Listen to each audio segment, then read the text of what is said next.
Welcome back, everyone. I hope you have enjoyed your lunch. Our next session will consist of several lightning presentations by our amazing K&L Gates Fellows. They are going to tell us about their recent research progress. First up, we are going to have Wesley Deng, then Sushan Kuo, followed by Matteo Dolce Rubio, and Lindsay Graff and Veronica Muriga. Please join me in welcoming the fellows.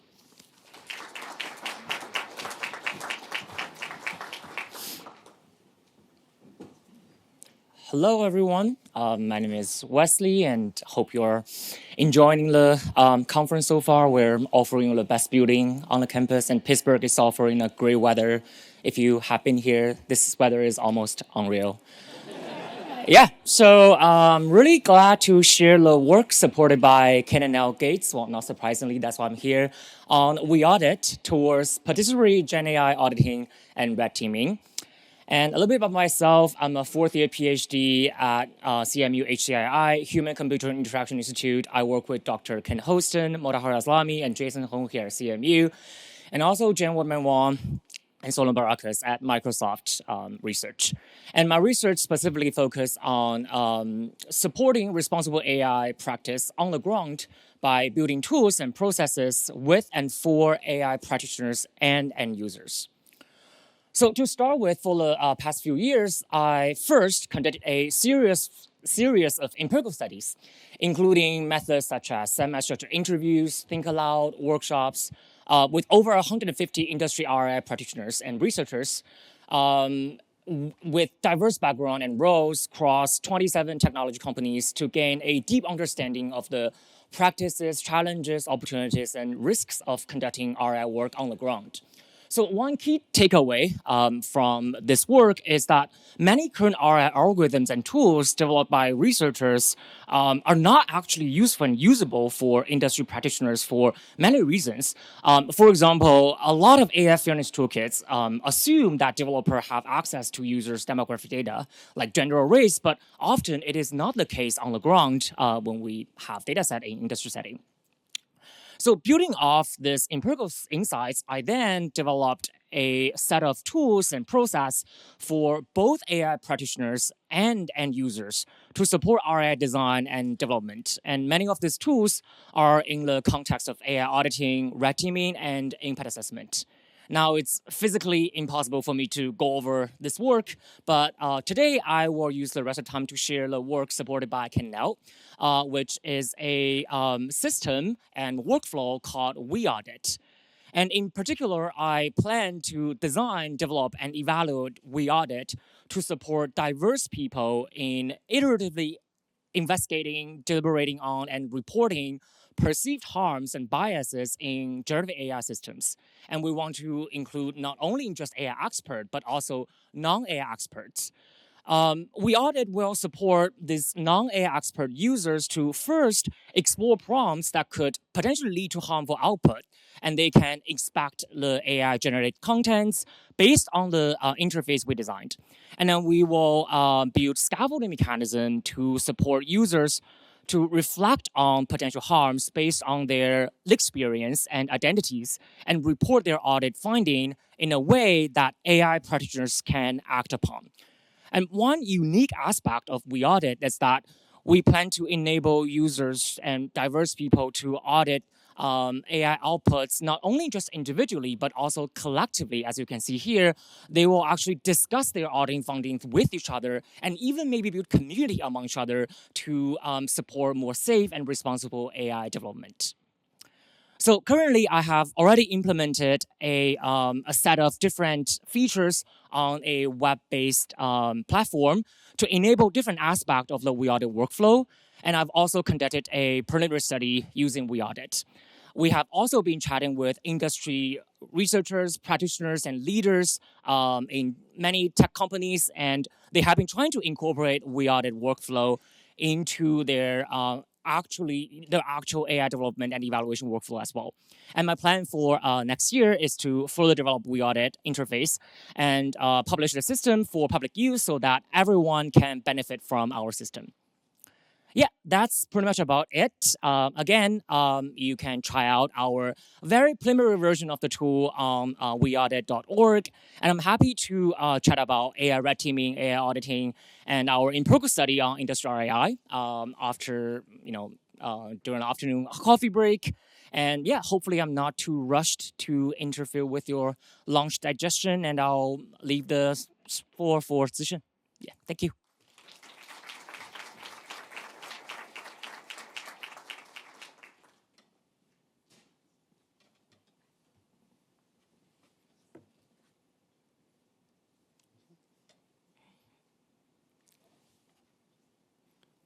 Hello? Oh, okay. Hi, everyone. My name is Zishan, and I'm a PhD student at CMU. Today, I want to share how we can empower communities to collaboratively shape AI as common good. Our lives in communities relies on various forms of the common goods, which are defined as facilities that serve the common interests of a community.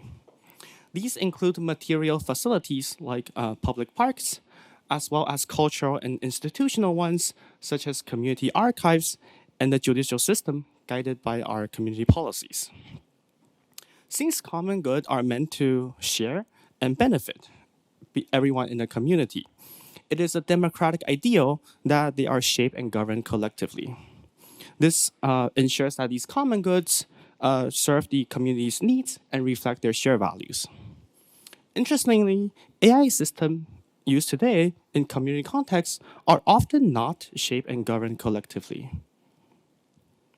Today, AI systems are increasingly being used in community contexts. For example, a growing number of school districts in the United States are using AI algorithms to assign students to schools. On Wikipedia, different language versions use different AI models to combat malicious edits. In online communities like Discord, individual servers have their own AI bots to help moderate content and support community governance. However, these AI systems are often developed in a top-down manner by engineers who are outsiders to the community. This can cause problems because each community has unique needs and values that only its members understand. My claim is that if we want to develop AI as a common good, we need to enable communities themselves to shape AI to their needs. However, how can we empower communities of non-AI experts to collaboratively develop AI throughout the AI development process? This is the central question of my PhD research. To answer this question, I create concrete solutions, including systems and processes that empower real-world communities to collaboratively shape AI to their needs and values. This includes a design method called AI lifecycle comic boarding, which we use to elicit design ideas and critiques from frontline workers and unhoused individuals about AI use to prioritize housing resources in the local neighborhoods. This also includes a system called Wikibench, which we built to enable Wikipedia editors to collaboratively curate AI datasets for evaluating AI use on Wikipedia to combat vandalism. More recently, we create another system called PolicyCraft, which helps people craft and deliberate on policies that govern the use of AI within organizations. And due to the limited time for this talk, I'll briefly talk about the last project, which may be most relevant to the theme of this conference. Today, policy development is often top-down and centralized, with minimal input from the communities and stakeholders who the policy will impact. This often leads to the development of policies that are poorly fit to communities' needs or are perceived as illegitimate by community members. For example, volunteers on Stack Overflow organized a strike to protest a new AI policy about AI-generated content, which the platform enforced without first communicating with the community. And while a more bottom-up and collaborative approach to policy design has the potential to achieve greater alignment with community needs and values, it can be challenging to realize this in practice. Specifically, since policy proposals are often high-level and abstract, it can be challenging for people to identify the root sources of their disagreements and collaboratively refine policy accordingly to resolve these disagreements. To tackle this issue, we create PolicyCraft, a system that structures collaborative policy design through case-grounded deliberation. For example, consider a classroom setting where students collaboratively design course policy on the use of generative AI for their coursework.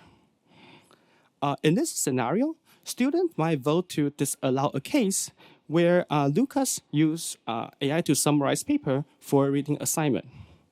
This could lead to a proposal of policy banning AI use entirely. However, if students find this policy too restrictive, they might introduce another case as a critique. For example, they might vote to allow Min, a non-native speaker, to use AI for grammar correction. And this critique could prompt a policy revision. In other cases, where no consensus is reached on the case level, it implies that more discussion is needed before it's being used to drive policy changes. And PolicyCraft is a system that supports this process for collaborative policy design. Here's PolicyCraft's interface for a given policy, which highlights a case where the current policy differs from people's votes to drive policy changes. We ran a study in university classes where students collaboratively designed course policy on the use of generative AI for their coursework. Overall, we found that policy developed using PolicyCraft received stronger support and achieved greater consensus. Students using PolicyCraft also found it easier to understand each other's perspective. If you want to learn more about PolicyCraft or my other work, please scan this QR code or chat with me afterwards. Thanks.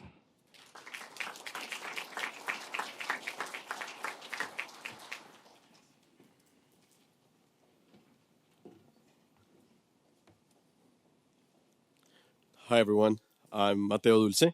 I'm a final year PhD student at CMU in Statistics and Public Policy. I was funded by the K&L Gates Fellowship, and I work on robust non-parametric methods for peace building. So the keywords here are non-parametric methods that can be understood in a statistics like context or in AI machine learning context, but think of how to use data science to inform policy, and in particularly peace building efforts. So my research tried to do these two things, to develop like rigorous methods to enhance data-driven decision making in societal context, but also I work a lot in building and deploying these responsible AI tools for peaceful, inclusive, and sustainable societies.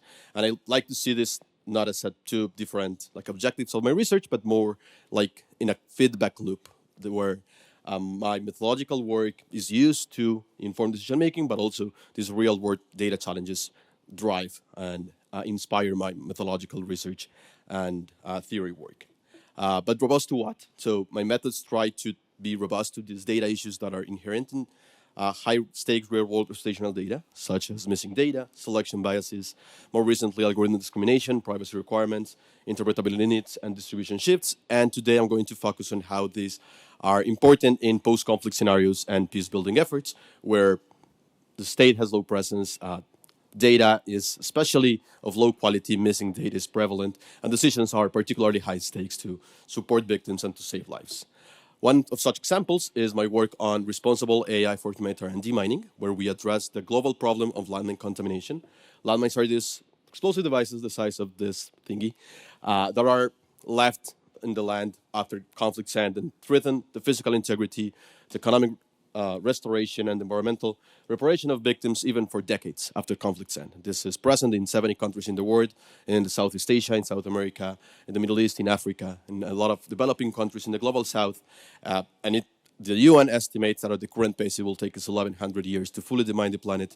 And this is due to a mismatch between the huge extensions of land that needs to be surveyed and the limited resources, the human and monetary resources that are available to do so. So in the past couple of years, I have developed this RELAND system, that risk estimation of landmine contamination, that is currently used in Colombia and Afghanistan, the two most heavily mined countries in the world, benefiting more than 4 million lives. So how this works, this enhances the current practices of using data, community surveys, and previous reports of landmine contamination by human experts to develop these demining plans. And we propose this holistic pipeline that enhance their current data analysis in the ground by providing guidelines on how to assign labels correctly to model landmine contamination, as well as using a neural network with environment risk minimization to ensure the model perform consistently good in different environments, having being equally good in low quality data and good quality data context, and also providing global feature importance to enhance adoption. We finally present the results to a user interface presenting hazardous clusters that can be prioritized by the mining teams in the ground. I want you to focus on this table just in the first two rows, which is our model compared to current practices that only uses previous reports as their main input. And in the last column, that is this reverse height metric that measures if you were to sequentially explore a territory according to this estimated risk score, how many false alarms you would need to pay to visit before to fully demine a territory.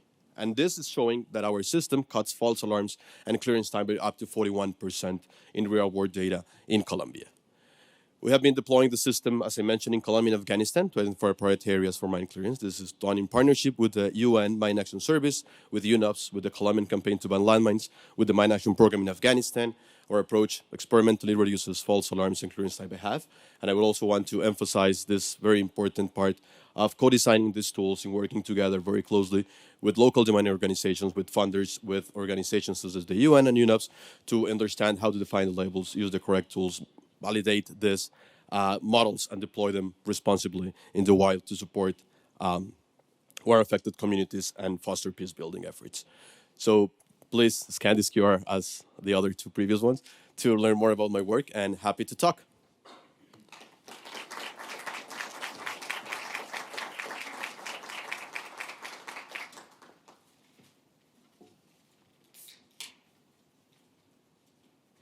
Hello, my name is Lindsay Graff. I am a final year PhD student in the Civil and Environmental Engineering Department, and my research focuses on optimally designing methods related to transportation policies. So specifically, sorry, one sec. Yeah.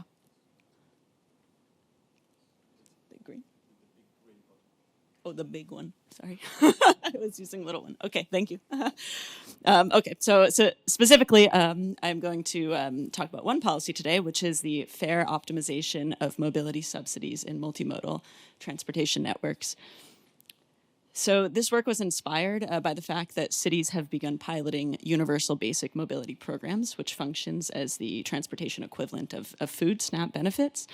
So we see one in Pittsburgh, in LA, and in Oakland. And what these programs did was they said, okay, all eligible residents will receive a mobility subsidy to be used on a set of available travel modes.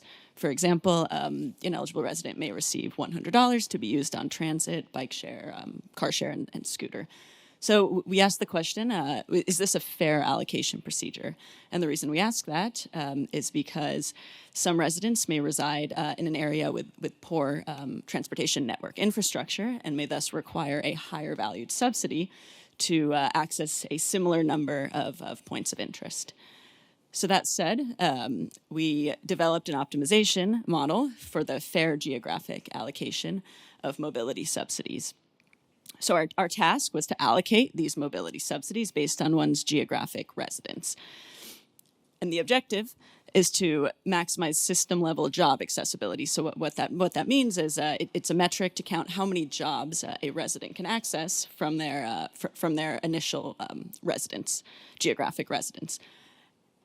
And our constraints are going to be definitional constraints for the accessibility metric, a classical program budget constraint, and then a fairness allocation constraint. So the way we define that is we say, okay, well, all residents, all individuals, regardless of where they live, should be able to access a similar number of jobs. So to make this a little more concrete, let's visualize this optimization problem framework. So we have the program budget.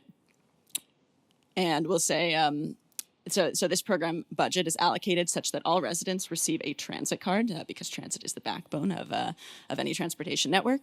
And then with the remaining budget, we will allocate it differentially. So one person may receive $150, another person may receive $50 to be used on Uber, Lyft, bike share, and scooter to access essential jobs. And so the challenge is to figure out what are these numbers, 150, 50, and 250 here in this example. So we're going to test this subsidy allocation model on a subset of the transportation network in Pittsburgh, shown here. So this will be our study area. And then what we find is that, indeed, mobility subsidies can correct discrepancies that arise from inequities in transit coverage and service. So on the left here, we have the heat map of the study area.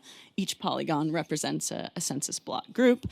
And the heat map shows the number of jobs that residents of that block group can access by transit within 30 minutes. And we see a certain mismatch here where the northwest part of the study area, which is Oakland, can access a lot of jobs, which makes sense because the jobs are there and the public transit network is very strong. Whereas in the lower part of the study area, which is Hazelwood, for those familiar with the Pittsburgh network, do not actually have good transit, so thus they cannot access a large number of jobs by transit. So so the crux of the optimization model is to allocate a mobility subsidy so that they can reach a similar number of jobs. So that said, we're going to run this optimization model that we developed. And then we see this leveling out in the blue color, which again is by construction because we had this fairness constraint in the optimization model to say that all residents should be able to access a similar number of jobs. So what the blue here represents is the number of jobs that individuals in each census block group can access with all modes of travel available. So that will conclude my research, and I will pass it along to Veronica.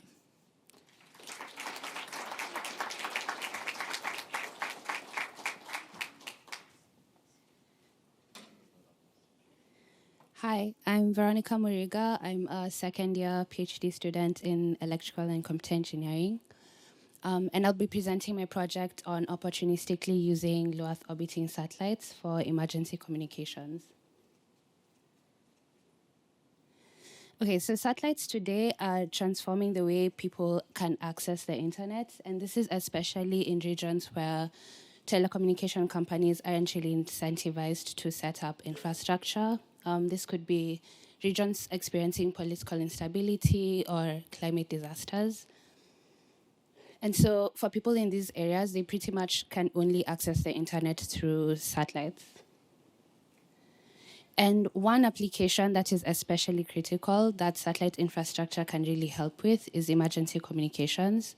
So for example, in the US, we have Amber Alert systems, or in cases of extreme weather, you get a push alert notification to your phone. But in many other regions in the world, especially regions where it's hard to access the internet, these kinds of systems don't really exist. And so this would be one crucial way that satellites can step in and help bridge this gap. However, cost is a really big barrier for entry for satellite internet today.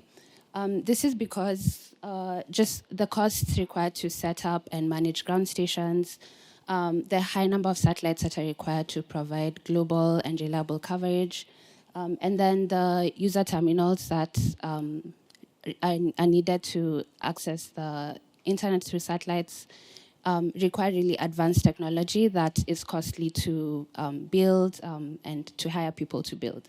And so all of these costs are passed on to the users.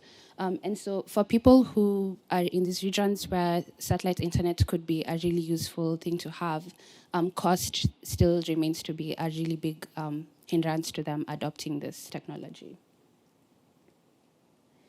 And so for my project, we asked the question, can we build a cheap, low power, and wide area way to access satellite internet on top of existing satellite networks? And so we work on CamoSat, which is a camouflaged satellite-based communication protocol. And the way that this system works is it uses a predetermined uplink pattern to induce a known satellite response. And a listening receiver can observe this downlink response from anywhere within the satellite's coverage cell and decipher that as a message from the Starlink client.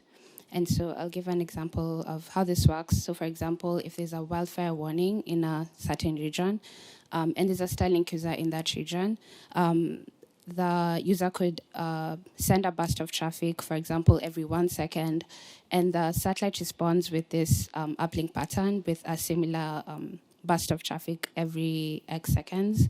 And a custom receiver, even a receiver who's not within the Starlink network, can decipher this response as a message from the Starlink user. And take that to be an emergency message that is something coming. And the way that this system can be programmed beforehand is, for example, the gaps between traffic patterns can be determined, can be predetermined. So, for example, the custom receiver can know that if they receive signals within 2 seconds of each other, that indicates a wildfire emergency, or within 5 seconds of each other, that indicates a flooding emergency. Sorry. Yeah, that's all for me. Thank you for listening, and I'm happy to connect offline.